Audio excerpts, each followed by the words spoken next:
papunta sa bahay nila Pangulong Bongbong Marcos at Speaker Martin Romualdez mag-insert o magpasok ng 100 billion worth of projects sa BICAM. Sana po ay hindi nila ako mapatay bago ko mailabas ang lahat. Ginawa ko lang ang utos sa akin, pero ngayon, handa na akong harapin ang lahat. Ginagamit ng administrasyon ang buong resources ng bansa para tumahimik ako. That he will shoot me if I will talk. Gagamitin ako bilang panakipbutas sa kanilang kampanya laban sa korupsyon. Hindi na ako mananahimik, ilalabas ko ang lahat ng katotohanan. May resibo, may ebidensya, at may pangalan.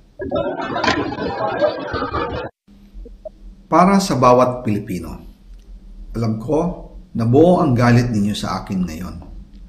Nauunawaan ko rin kung bakit, lalo na at malaki ang halagang nakataya. Pero bago kayo humusga, hayaan ninyong ipaliwanag ko ang buong katotohanan. Matagal akong hindi nagsalita dahil may direktang utos sa akin. Huwag nang bumalik ng Pilipinas at manahimik na lamang. Umalis ako noong July 19, 2025 para sa aking medical check-up. Nakaplanong bumalik pagkatapos ng SONA ni Pangulo.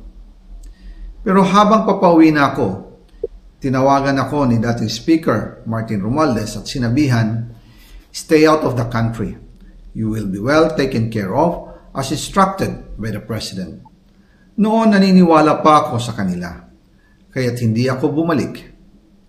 Tumikom ang aking bibig, sumunod ako, pero ang hindi ko alam, ang ibig pala nilang sabihin sa aalagaan ka namin ay gagamitin ako bilang panakipbutas sa kanilang kampanya laban sa korupsyon.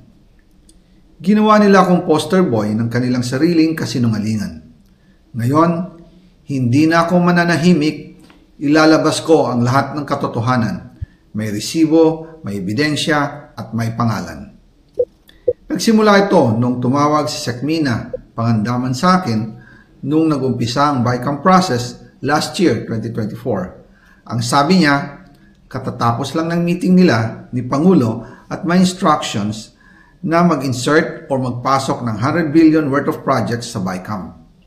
At sinabi pa ni Sekmina, you can confirm with Yusek Adrian Bersamin dahil magkasama sila sa meeting ni Pangulong BBM noong araw na yon. Tinawagan ko po agad si Yusek Adrian Bersamin at tinanong ko kung may instruction